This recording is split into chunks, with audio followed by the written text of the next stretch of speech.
So the first thing I have on here is, what is a sound bite? And a sound bite is very often what you see on television when they take a clip of someone's speech. I mean, you often see it taken out of context, unfortunately, but that's why you have to be so conscious of everything that you say on television, because they are going to take whatever appeals to them. It could be 5 words, it could be an entire sentence, it could be part of a sentence, whatever. But the point is, it's a sound bite, and you have to be conscious of what those sound bites are and make sure you are privy to remembering what it is you want to say. Because when we talk about, sound bites, they can wow you or they can destroy you.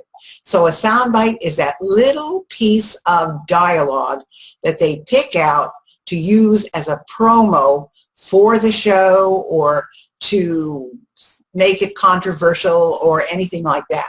So that's number 1. Number 2 is your appearance. Now, it's really, really important that you take pride in what you look like. Now, I know most of you feel that way, but you don't realize how you come across on television. So, for example, we want you in a bright color. You don't want to fade into the background, and you sure don't want to wear white. So if you can wear a bright color, whether it's a shocking pink or a bright aqua or a red or a bright blue, anything at all that's bright and colorful, that will make you stand out. And if you're a guy, the most important thing is that you wear a bright silk tie. That will get you to stand out. You might have a dark suit, you might have a pale blue shirt, and you might have a pink tie or a gold tie or a red tie, but your silk tie is what's going to really make you shine. So the important thing about appearance is that for women especially, but men too, make sure you have makeup on. In other words, there is stage makeup, there's television makeup, and you can certainly put that on, male or female, and make sure that you look good on camera, because the camera is going to take the color out of you if you don't have any makeup on. So make sure your hair is done, make sure the makeup is done, and make sure that you've got a bright color that you're wearing. The third thing I want to talk about is, don't ever think that you are off the record, and don't say no comment, because that's just going to juice up the interview for the reporter.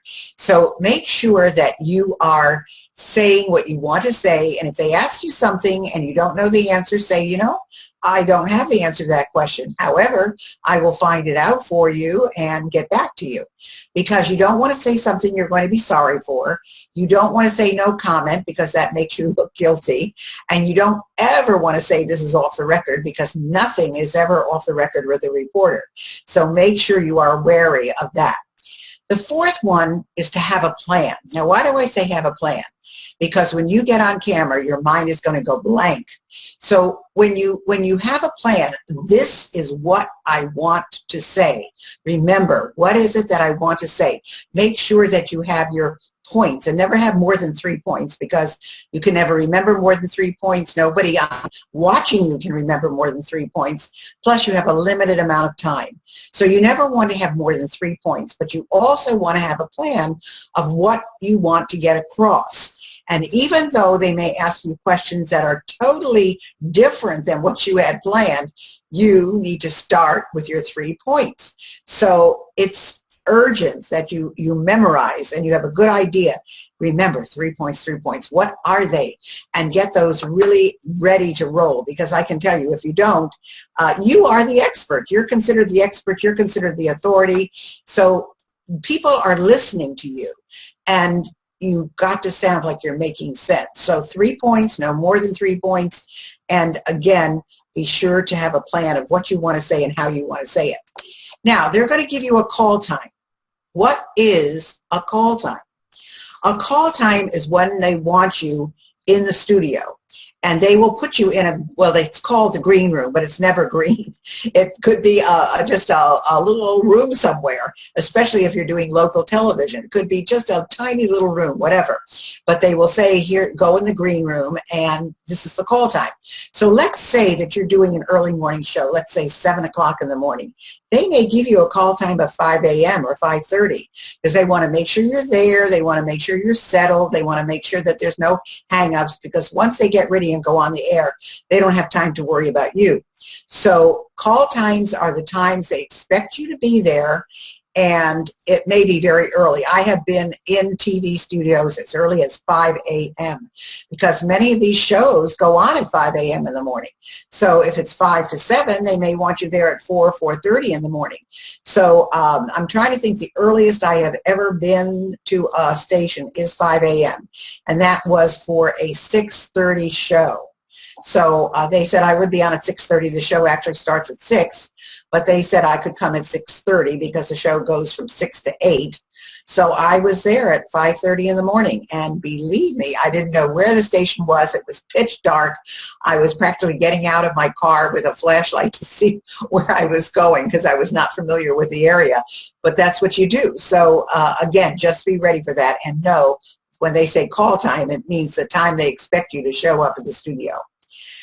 The next thing that's very important are local stories. Now, why are local stories important?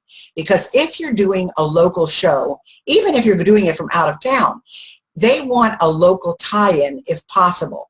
So I would suggest, if possible, to get a paper, at least the same day paper. Let's say you're doing a 5 or 6 o'clock call. You can't get that paper that morning probably, but you could get the day before. Find a local tie-in if you possibly can. They love that. They just love that. Even if you're talking about something that's really offbeat, if you could find something in the local paper that ties to it, they eat that up. So find that if possible. If you're doing a local show in your own market, that's pretty easy because you're aware of what's going on.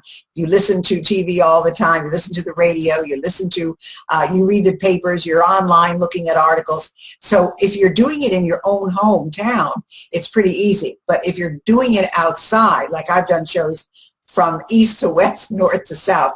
So I try to get a paper and read and see if there's something that's going on locally that I can tie into my presentation, because they just love that. So that's all I'm telling you. It's very important.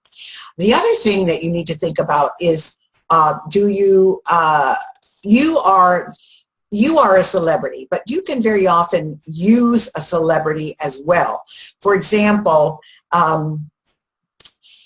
with my segment proposals, which we are including in this program, so you can see how they're done.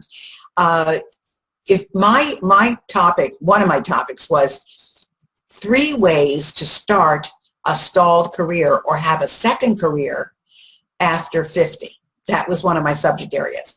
So I used as my example Suzanne Summers, who at that time was on Dancing with the Stars. And so we said her second career was dancing. We used Henry Winkler because his second career is writing children's books. And that was also interesting because he's dyslexic.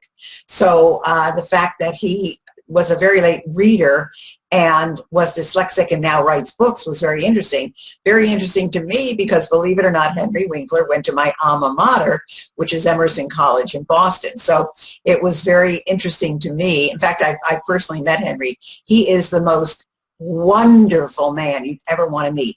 So warm, so charming, no airs, personable, wonderful guy. Of course, I'm a little biased, but he really was.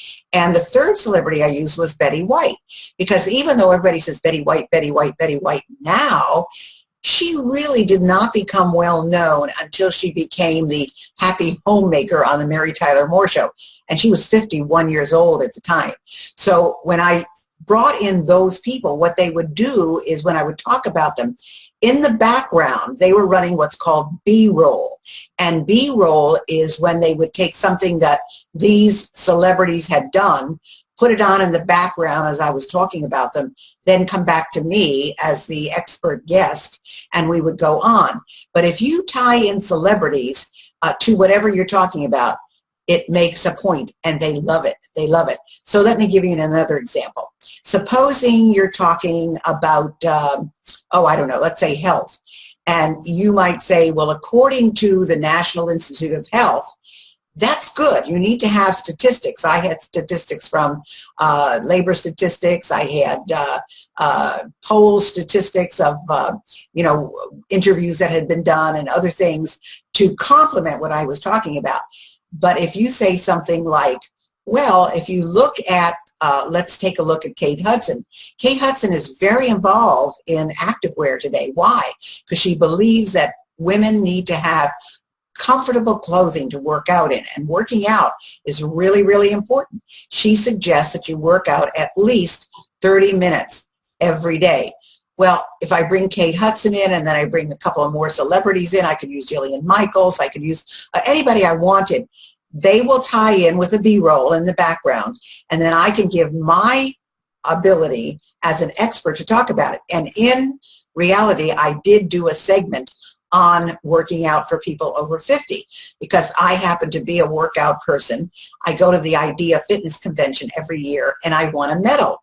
And I think they gave me a medal because I was the oldest one there, but that's beside the point. The point is I did get my medal, and I was wearing my medal, and I had on my bright t-shirt, and I had on leotards, you know, on the bottom, the tights, and I had my sneaks on and so forth. And I worked out. What I did was I took water bottles and I showed how I did bicep curls with water bottles, because this was a way for people to understand that you, no matter what you do after 50, you must move. So I use celebrities also in that segment. But the point is, the whole point of everything is, you are a celebrity while you're there because you're considered the authority, you're considered the expert, otherwise you wouldn't be there. That's why they brought you in. However, when you tie it into a celebrity that everybody knows, I mean, a name that's on the top of everybody's tongue, then it's much more appealing to the station, and it's much more appealing to the viewing audience. So either use a celebrity or be the celebrity yourself. And if you can tie both of them together, it's even better. So how do you get ready for a segment?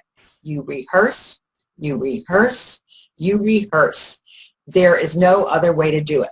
Now, you can rehearse on a recorder. In other words, you can get in front of a camera, play it back, and this will drive you crazy because nobody ever likes the way they look on video. I mean, everybody says, oh my gosh, I can't believe I sound like that. I can't believe I look like that.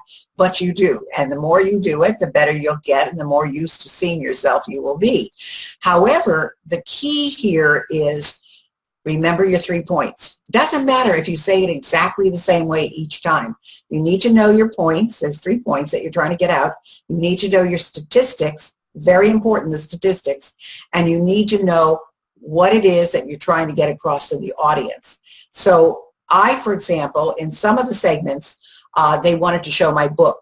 So although I've got a couple of books, the segments that I did for the over 50, they related to my how to be an SOB, a spunky old broad who kicks butt. That's my signature book. So they showed it, and believe it or not, I got phone calls, not phone calls, I got emails. People ordered my book. They went to my website. They do allow you to put your website on. They don't want you doing a commercial, but if they say to you, well, usually they'll say, well, Gail, how can the people get in touch with you?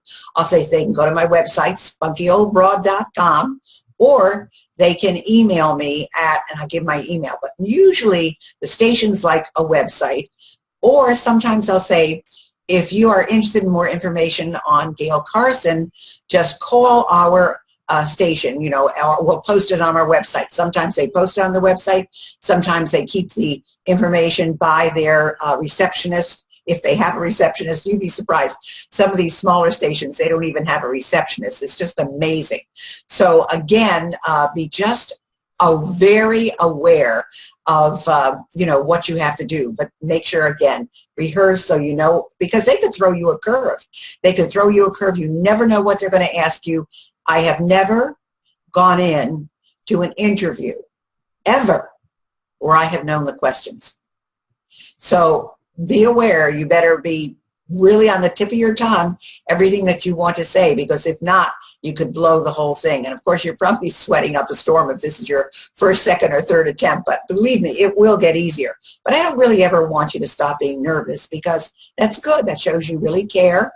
And you usually do a better job because of it. So remember that. The other thing is, do you sit or do you stand? Well, sometimes you have no choice. Most of the time, I have been seated. They seem to like to interview you on a couch. They like to interview you in a chair. Sometimes the background is great. Sometimes it's awful. But again, you don't really have a choice. When you sit, make sure you sit forward towards the chair.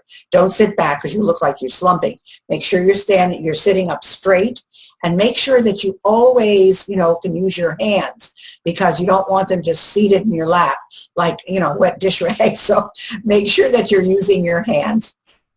And very important, if you're sitting, that you kind of lean in to the host, because this shows interest. It doesn't mean that you slump, but you lean in to the host, because that's, again, a show of interest. If you're standing, and the only time that I personally have stood is when they have a high desk or a high table that they want you to stand behind.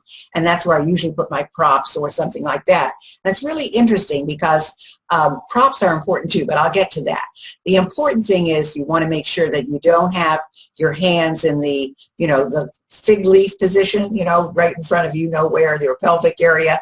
Make sure that your hands are either doing something, moving, or perhaps they're down by your side, or they're using a prop, but you just don't want your hands to be limp and not doing anything. So make sure that you don't slump, make sure you're forward in your chair, and make sure that you are looking at the host, and that's very important. Look at the host. Do not look at the camera. Do not look off somewhere else. Usually there is no studio audience. There could be many people in the studio, because you've got camera people, you've got engineers, you've got other people running around. But basically, you should be talking to the host. And that's it. And I know it's disconcerting. You want to look at the camera, but you can't. You've got to look right at the host. Now, the interesting thing is, many times there's nobody in the studio, because some of your larger stations have automated cameras. In other words, they're manipulating the cameras from a computer station. And so there's nobody working the cameras. There's just you and the person you're talking to. That happened to me when I was doing Good Morning Phoenix, and it was really interesting. I mean, there was just nobody there. And that was when I was doing my exercise segment. And it was just the host and I. So again, be careful when you're sitting or standing that your hands are appropriate, and make sure that you look directly at the host. Now, what do you do if you have props? And you definitely should have props. Now, what did I use? Well, I used for my props for my worst mistakes you make when starting a second career. I brought an hourglass. And I talked about how the time passes you by, but you can't let it take all of your thoughts. That you have to keep thinking positively until it comes to the end of time. It's not over till it's over. So that was one of them. The second thing I used was a cell phone. And I talked about how some people still don't know how to use a cell phone. And I talked about how technology was so important, and how you had to be up to date on learning about the computer, and that you wanted to make sure that you used a cell phone, and that you had an iPhone, and that you knew what to do with it, and so forth. And then the last thing I did was bring a trophy. And I said, remember when you were in the first grade, you got the gold stars?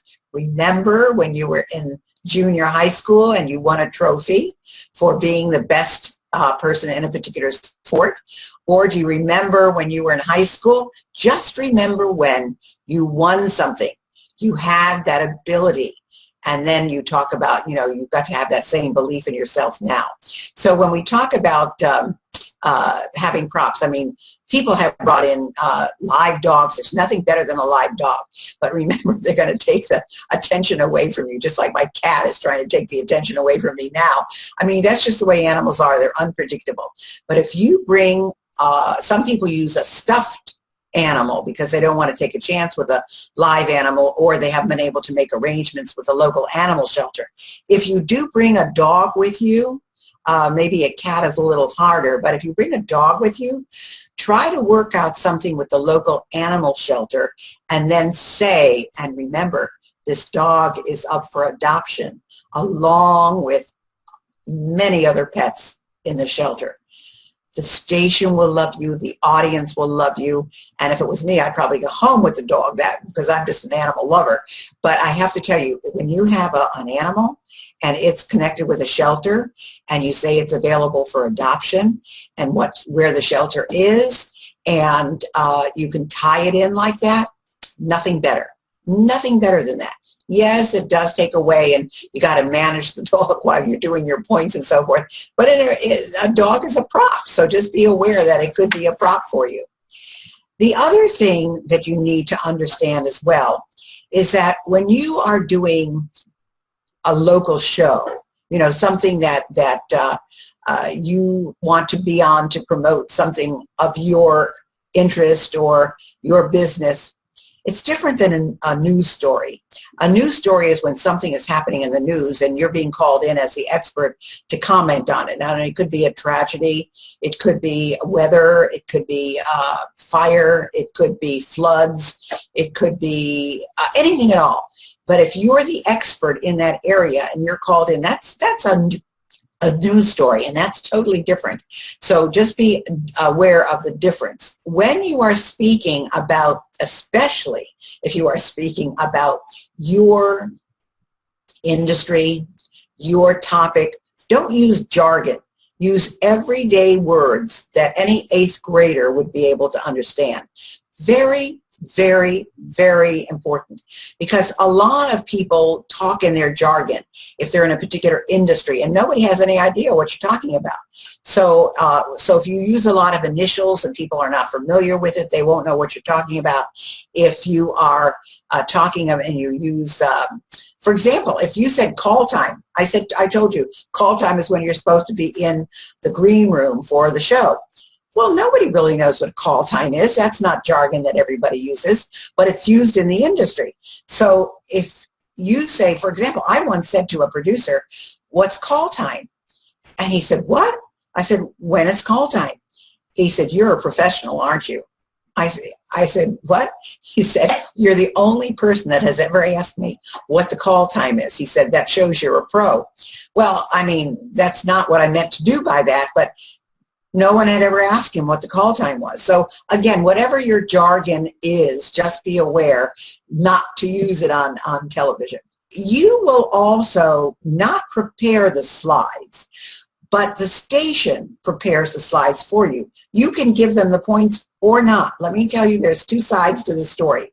You can, when you do your segment proposal, which I'll explain in a little bit, when you do your segment proposal, you can say, these are the 4 points, or these are the 3 points, or these are the 2 things that I want you to put up on slides. And you can give them what that is. Or they may, because if you send them a segment proposal, in that segment proposal, as you will see in mine, there are specific points that are made. They will take those points and they will make slides of them. And when you talk about that on air, that will appear on the bottom of the screen. And so they will follow whatever you say. They don't put it up ahead of time, but they do follow along with what you say. So there are a combination of things as far as the slides. You don't ever see it. They do it afterwards or during. Important points. If you want to have points made on a slide and you want them to be the right points, then make sure what you put in your segment proposal is correct, or give them what you want on the slides ahead of time. So that kind of gives you some media tips to begin with.